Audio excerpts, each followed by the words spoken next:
আসসালামু আলাইকুম।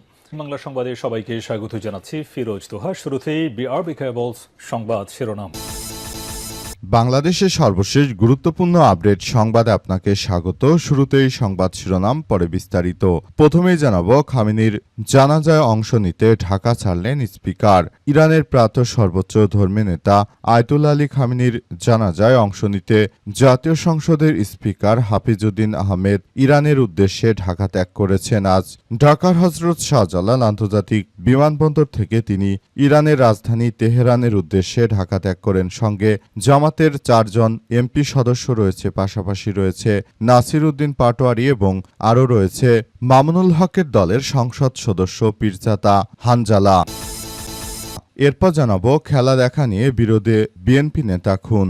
রাজধানীর আদাবরে ফুটবল বিশ্বকাপ খেলা দেখা নিয়ে কয়েকদিনের বিরোধ শেষ পর্যন্ত রূপ নিল রক্তাক্ত হামলায়। সালিশি বৈঠক শেষে বাড়ি ফেরার পথে দুর্বৃত্তদের ধারালো অস্ত্রের হামলায় গুরুতর আহত হয়েছেন নবোদয় হাউজিং ইউনিট বিএনপির সভাপতি সাদ্দাম হোসেন এবং সাধারণ সম্পাদক মোহাম্মদ বাদশা মিয়া। এই ঘটনায় দ্রুত তাদের হাসপাতালে নেয়ার পর একজনের মৃত্যু হয়েছে। এদিকে ইউপি চেয়ারম্যান এবং বিএনপি নেতার মাদক সেবনের ভিডিও ভাইরাল, এলাকায় তোলপাড়। সিলেটের জৈন্তাপুর উপজেলা নিজপাট ইউনিয়ন পরিষদ চেয়ারম্যান ও উপজেলা বিএনপি সাংগঠনিক সম্পাদক মোহাম্মদ ইমতাজ আলীর ইয়াবা সেবনের একটি ভিডিওকে কেন্দ্র করে ব্যাপক তোলপাড় শুরু হয়েছে। প্রভাবশালী এই বিএনপি নেতার মাদক সেবনের বিষয়টি আনুষ্ঠানিকভাবে নিশ্চিত না হলেও এলাকার অনেকেই এর সত্যতা দাবি করেছেন। এবার জানাবো, মাওলানা আব্দুল হালিম বললেন, গণভোটের রায় বাস্তবায়নই জনগণের প্রত্যাশা পূরণ করবে। বাংলাদেশ জামাত ইসলামের কেন্দ্রীয় নির্বাহী পরিষদ সদস্য, রংপুর দিনাজপুর অঞ্চলের পরিচালক মাওলানা আব্দুল হালিম বলেছেন যে গণভোট জনগণের যে রায় দিয়েছে তার পূর্ণাঙ্গ বাস্তবায়নই এখন জাতির প্রত্যাশা। জনগণের রায়ের প্রতি সম্মান দেখে জুলাই সনদ বাস্তবায়ন, সংবিধান সংস্কার, পরিষদ গঠন এবং জাতীয় অঙ্গীকার পূরণে সরকারকে কার্যকর ব্যবস্থা গ্রহণ করতে হবে। এবং সর্বশেষ জানাবো, শেখ হাসিনাকে ফেরানোর অগ্রগতি নিয়ে যে তথ্য জানালেন পররাষ্ট্র প্রতিমন্ত্রী। মানবতাবিরোধী অপরাধে দণ্ডিত ক্ষমতাচ্যুত সাবেক প্রধানমন্ত্রী হাসিনাকে দেশে ফিরিয়ে বিচারে মুখোমুখি করতে সরকারের প্রচেষ্টা অব্যাহত রয়েছে, এমনটি জানিয়েছেন পররাষ্ট্র প্রতিমন্ত্রী। আজ মন্ত্রণালয়ে তিনি এই সব তথ্য জানান। শেখ হাসিনাকে ফেরানোর অগ্রগতি নিয়ে করা এক প্রশ্নের জবাবে শামা ওবায়দ বলেন, নতুন কোনো আপডেট নেই, বিষয়টি প্রক্রিয়াধীন রয়েছে। আমরা হাসিনাকে ফেরত আনার ব্যাপারটি ব্যাপকভাবে কার্যক্রম চালাচ্ছি। প্রিয় দর্শক, এতক্ষণ শুনছিলেন সংবাদ শিরোনাম, এবারে বিস্তারিত। তবে তার আগে বন্ধুরা, অনুরোধ থাকবে এই সংবাদটিতে একটি লাইক দিন। এই চ্যানেলে আপনি নতুন হয়ে থাকলে আমাদের সংবাদটি দেখতে দেখতে চ্যানেলটি সাবস্ক্রাইব করে রাখুন। কমেন্ট করে বন্ধুরা আপনার মূল্যবান মতামত জানিয়ে দিন আপনি বিশ্বের কোন দেশ থেকে বা বাংলাদেশের কোন স্থান থেকে আমাদের সংবাদটি দেখছেন এবং শুনছেন। আর বন্ধুরা, সংবাদটি আপনার সোশ্যাল মিডিয়া ফেসবুকে শেয়ার করে বন্ধুদেরও দেখার সুযোগ করে দিন। গাজা যুদ্ধে আপনি যদি নিরীহ ফিলিস্তিনিদের ভালোবেসে থাকেন বন্ধুরা, কমেন্টে ইয়েস লিখে পুরো বিশ্ববাসীকে আমাদের এই তাজা আপডেটটি দেখার সুযোগ করে দিন। এবারে বিস্তারিত। খামেনির জানাজায় অংশ নিতে ঢাকা ছাড়লেন স্পিকার, জামাতের এমপি সহ আরও অনেকেই। ইরানের সর্বোচ্চ ধর্মীয় নেতা আয়তুল্লাহ আলী খামেনির জানাজায় অংশ নিতে জাতীয় সংসদের স্পিকার হাফিজউদ্দিন আহমেদ ইরানের রাজধানী তেহরানের উদ্দেশ্যে ঢাকা ত্যাগ করেছেন। আজ 7:30টায় হজরত শাহজালাল আন্তর্জাতিক বিমানবন্দর থেকে তিনি ইরানের উদ্দেশ্যে রওনা হন।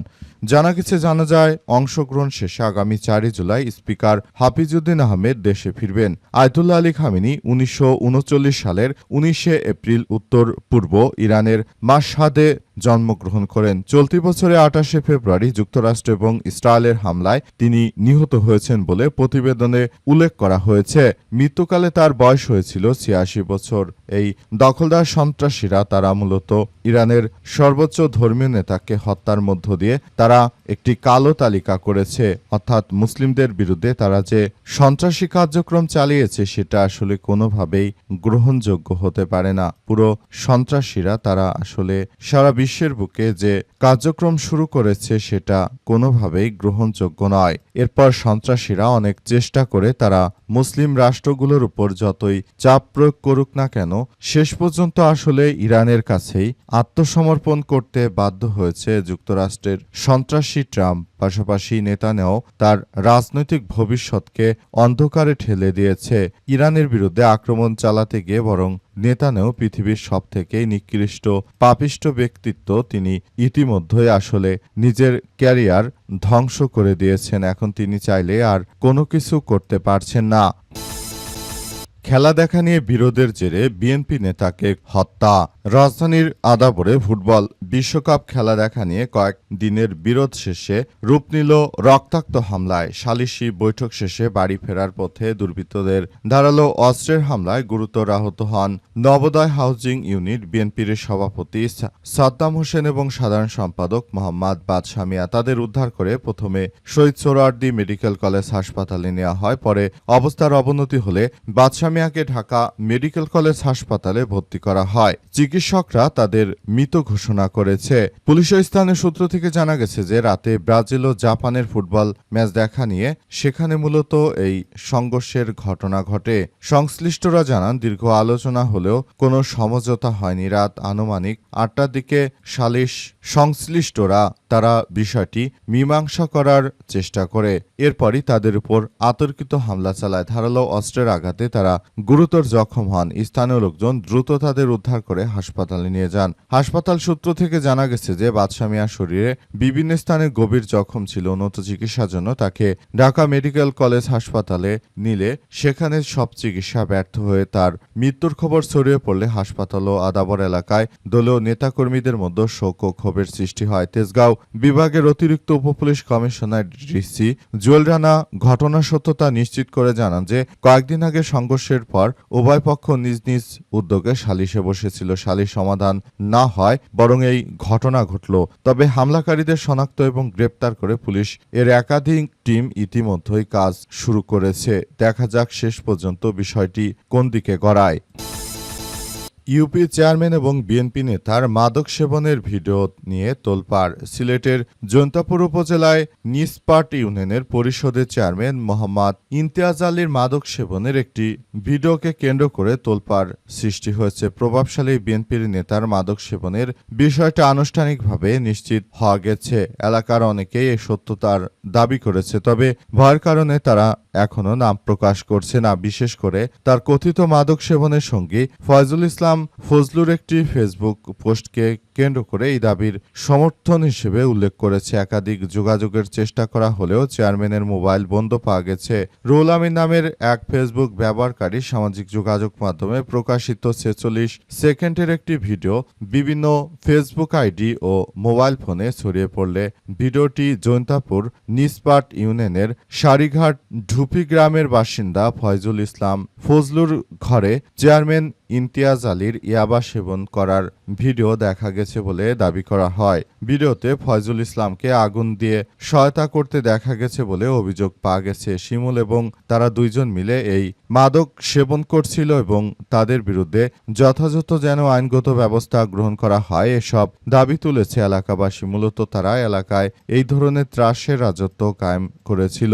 মাদকের সঙ্গে যারাই সংশ্লিষ্ট রয়েছে তাদের বিরুদ্ধে যেন যথাযথভাবে ব্যবস্থা গ্রহণ করা হয়। ইতিমধ্যে সেসব বিষয় নিয়ে তারা কার্যক্রম চালিয়ে যাওয়ার চেষ্টা করছে। তবে শেষ পর্যন্ত আসলে বিষয়গুলো কোন দিকে যাবে সেটি এখন পর্যন্ত বোঝা যাচ্ছে না। বিষয়গুলো নিয়ে সবাই খুব বেশি হতাশার মধ্যে রয়েছে। গণভোটের রায় বাস্তবায়ন জনগণের প্রত্যাশা পূরণ করবে বললেন জামাত নেতা মাওলানা আব্দুল হালিম। বাংলাদেশ জামাত ইসলামের নেতা এবং সংসদ সদস্য আব্দুল হালিম জানিয়েছেন যে বাংলাদেশের জনগণ যে প্রত্যাশা করে সেই প্রত্যাশা অনুযায়ী রাষ্ট্র পরিচালনা করতে হবে, সে অনুযায়ী বিএনপিকে কাজ করতে হবে। তারা যদি সেই প্রত্যাশা অনুযায়ী কাজ করতে না পারে তাহলে সেটা তাদের জন্য এক ভয়াবহ কার্যক্রম শুরু হবে বলে জানান তিনি। তিনি আরও জানান এজন্য বিএনপিকে বলতে চাই, আপনারা শুধু নিজেদের স্বার্থ নয় বরং দেশের জনগণকে প্রায়োরিটি দিয়ে তারপর কার্যক্রম চালান। যদি সেটা করতে আপনারা সম্পূর্ণ ব্যর্থ হন তাহলে বাংলাদেশের মানুষ আপনাদেরকে কোনো ছাড় দেবে না বলে জানান তিনি আরও জানান, বাংলাদেশের মানুষ যে প্রত্যাশা নিয়ে জুলাই গণ অভ্যুত্থান করেছিল সেই গণ অভ্যুত্থান সম্পূর্ণরূপে ব্যর্থ করে দিয়েছে এই বিএনপি সরকার। তাদেরকে অবশ্যই সেসব বিষয় গুরুত্ব সহকারে বিবেচনা করতে হবে। তারা যদি জনগণের স্বপ্ন এভাবে ভঙ্গ করে দেয় তাহলে ভবিষ্যতে তারা খুব ভয়াবহ বিপর্যয়ের মধ্যে পড়তে চলেছে, কারণ এ অবস্থায় তারা আসলে কোনো কিছুই করতে পারবে না। বিষয়গুলো সবার জন্য অত্যন্ত গুরুত্বপূর্ণ একটি ইস্যু হিসেবে আবির্ভূত হয়েছে। এ অবস্থায় আসলে পরিস্থিতি কোন দিকে যাবে সেসব বিষয় নিয়ে এখনো বিএনপির পক্ষ থেকে কোনো উল্লেখযোগ্য কোনো কার্যক্রম আসলে চালানো হয়নি।